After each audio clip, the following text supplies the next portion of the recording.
Hello friends, आपका हमारे channel मेधा academy में हार्दिक स्वागत है। जैसा कि आप सब लोग जानते होंगे कि आपको दीक्षा ऐप पर असाइनमेंट बनाने हैं थर्ड सेमेस्टर की। हम आपको प्रीवियस वीडियो में समावेशी शिक्षा के फर्स्ट और सेकंड असाइनमेंट को अपलोड कर चुके हैं। आज हम आपका कंप्यूटर का फर्स्ट असाइनमेंट लेके आए हैं। तो आइए देखते हैं कि इसका फर्स्ट पेज कैसे लिखा जाएगा। तो सबसे पहले हम लिखेंगे SCERT, राज्य शैक्षिक अनुसंधान एवं प्रशिक्षण परिषद। फिर उसके बाद जिला शिक्षा एवं प्रशिक्षण संस्थान, और जहाँ जिस डाइट से आप BTC कर रहे हैं उस डाइट का नाम लिखेंगे और उत्तर प्रदेश। फिर उसके बाद थर्ड लाइन में लिखेंगे DLED 2019 बैच तृतीय सेमेस्टर। फिर उसके बाद लिखना है आपको दीक्षा असाइनमेंट, जो भी आपका सब्जेक्ट है। जैसे यहाँ पर आपको कंप्यूटर का बनाना है तो कंप्यूटर का लिखेंगे। असाइनमेंट का टॉपिक है इंट्रोडक्शन ऑफ ICT। ये आप यहाँ पर टॉपिक डाल देंगे जो भी असाइनमेंट का टॉपिक है। फिर आपको यहाँ पर नाम डालना है और रजिस्ट्रेशन नंबर। अगर आप प्राइवेट कॉलेज से BTC कर रहे हैं तो आपको अपने कॉलेज का भी नाम लिखना होगा। ये आपका फर्स्ट पेज है, इसे आप डेकोरेट भी कर सकती हैं। जैसे आप लिखना चाहें वैसे लिख सकते हैं डेकोरेट करके। अब हम देखते हैं इस असाइनमेंट का पहला क्वेश्चन क्या है। इसका टॉपिक है introduction of ICT, assignment 1 computer का। अब फर्स्ट क्वेश्चन देखते हैं। शिक्षा में ICT पर एक पोस्टर तैयार कीजिए। इसमें आपको एक डायग्राम बनाना है। तो सबसे पहले देखिए ये किस तरह से बनाना है। बीच में एक सर्किल करेंगे, उसमें लिख देंगे successful in ICT in education. Programme में ICT कैसे सक्सेसफुल रहा है उसके बारे में हम बताएंगे। सबसे पहले हम टीचर ट्रेनिंग कराई जाती है इसके द्वारा। फिर इसमें लिख सकते हैं local capacity and community support मिलता है। फिर इसके बाद लिख सकते हैं डिजिटल कंप्यूटर पर। फिर इसके बाद इधर लिख सकते हैं टेक्नोलॉजी एवं नेटवर्क इंफ्रास्ट्रक्चर के बारे में। तो ये ऐसे करके आप इसमें डायग्राम बना सकते हैं और इस क्वेश्चन को पूरा कर सकते हैं। अब हम इसका नेक्स्ट क्वेश्चन देखते हैं, क्वेश्चन नंबर 2। ICT के स्कोप के बारे में अपने विचार साझा कीजिए। तो इसमें ICT के स्कोप के बताना कि किस किस में ICT का स्कोप है। तो सबसे पहला हमारा पॉइंट हो जाएगा शिक्षण अधिगम प्रक्रिया में। शिक्षण अधिगम प्रक्रिया में ICT का बहुत स्कोप है, क्योंकि आज का कोरोना चल रहा है तो सारी जो भी क्लासेस चल रही हैं सब ऑनलाइन मोड पे चल रही हैं। तो सबसे ज़्यादा ICT ही महत्वपूर्ण है, जो आजकल बच्चे ऑनलाइन क्लास ले पा रहे हैं। तो आइए देखते हैं इसमें ICT की सहायता से शिक्षण अधिगम प्रक्रिया को और अधिक संवादात्मक बनाया जा सकता है और इसीलिए इसे अधिक कुशल बनाया जा सकता है। प्रस्तुतियों की सहायता से कठिन विषयों को डिजाइन करके अनुकरण करना आसान तरीके से सिखाया जा सकता है। इसके द्वारा हम अनेक प्रकार की डिजाइन करके कोई भी टॉपिक है जो बच्चों को क्लियर नहीं हो रहा तो नए तरीके से बना के उसे डिजाइन करके सिखा सकते हैं, जिससे कि उन्हें अच्छे से समझ आ जाए। फिर नेक्स्ट पॉइंट है प्रकाशन।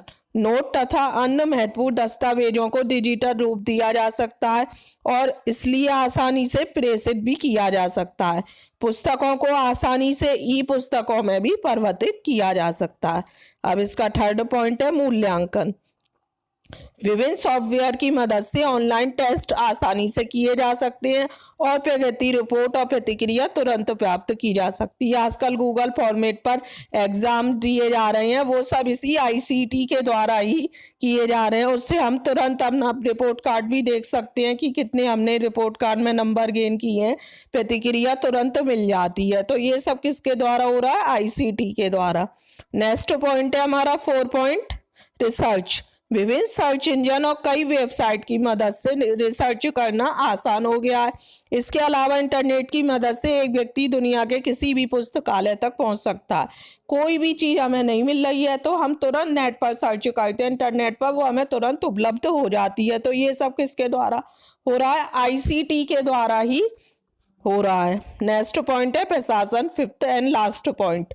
किसी भी शैक्षिक संगठन के प्रशासन को ICT के विभिन्न उपकरणों कंप्यूटर, CCTV आदि की सहायता से अधिक कुशलता से नियंत्रित किया जा सकता है। कंप्यूटर है, CCTV है, इनकी सहायता से हम अच्छे से अपने प्रशासन को नियंत्रित कर सकते हैं। बहुत से देखिए बहुत सी जगहों पर CCTV कैमरे लगे होते हैं जिससे कि कोई भी चोरी नहीं हो पाए या कोई भी नुकसान ना हो पाए। तो ये सब किसके द्वारा संपन्न हो रहा है? तो ICT के द्वारा। हमने ये 5 पॉइंट लिखी है इसमें। अगर आप इसमें और बढ़ाना चाहें तो और बढ़ा सकते हैं और अपनी लैंग्वेज में चेंज करके लिख सकते हैं। अब हमारा थर्ड एंड लास्ट इस असाइनमेंट का लास्ट क्वेश्चन है थर्ड, शिक्षा में आईसीटी की आवश्यकता और महत्व को समझाइए। तो आईसीटी की आवश्यकता शिक्षा में क्या है, आइए देखते हैं। शैक्षिक अवसरों को विस्तृत करने एवं उच्च शिक्षा के क्षेत्र में उल्लेखनीय विकास एवं शिक्षा की गुणवत्ता बढ़ाने के लिए आईसीटी एक प्रभावशाली साधन है। उच्च शिक्षा में बढ़ता नामांकन अनुपात तथा शिक्षा के विस्तार में प्रशिक्षित शिक्षकों की उपलब्धता में आईसीटी की भूमिका पर नेशनल मिशन ऑफ एजुकेशन बल देता है। संचार के विभिन्न माध्यमों से सूचना के प्रसारण की सुविधा प्रदान करता है। कृषि, स्वास्थ्य, शासन प्रबंध और शिक्षा जैसे कई क्षेत्रों में आईसीटी की विशेष भूमिका रही है। सबसे ज्यादा आईसीटी की भूमिका पढ़ाई के क्षेत्र में रही है, क्योंकि हमें कोई भी चीज उपलब्ध देखनी होती है, सर्च करनी होती है, तो हम तुरंत इंटरनेट पे जाके सर्च कर लेते हैं। तो ये किसके द्वारा संपूर्ण हो रहा है, आईसीटी के द्वारा। जैसे इस समय कोरोना का माहौल है तो बच्चे क्लास अटेंड नहीं कर, स्कूल नहीं जा पा रहे हैं, तो वे ऑनलाइन क्लास ले रहे हैं। तो ये सब किसके द्वारा संपूर्ण हो रहा है, आईसीटी के द्वारा ही ये सब हो पा रहा है। अब इसके महत्व को देखते हैं कि इसमें महत्व में क्या क्या लिखना है। तो इसका नंबर 1 पॉइंट है, सूचना एवं संचार प्रौद्योगिकी सेवा अर्थतंत्र का आधार है। सेकंड पॉइंट है, पिछड़े देशों के सामाजिक और आर्थिक विकास के लिए एक उपयुक्त तकनीकी है। थर्ड, सूचना तकनीकी का उपयोग योजना बनाने, नीति निर्धारण और निर्णय लेने में भी होता है। इसके द्वारा हम कोई भी डिसीजन ले सकते हैं, योजना बना सकते हैं, कोई भी अपनी नीतियां उसका निर्धारण भी कर सकते हैं। 4 पॉइंट है, दूरवर्ती स्थानों में पढ़ाई की गुणवत्ता बढ़ाई जा सकती है।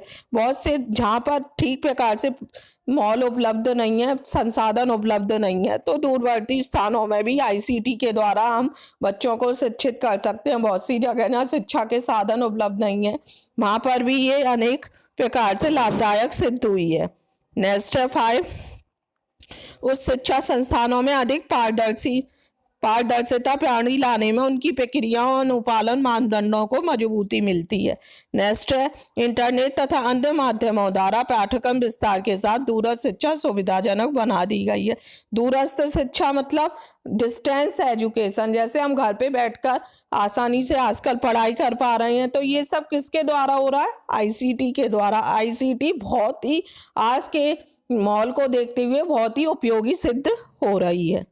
उम्मीद करते हैं आपको ये असाइनमेंट अच्छे से क्लियर हुआ होगा।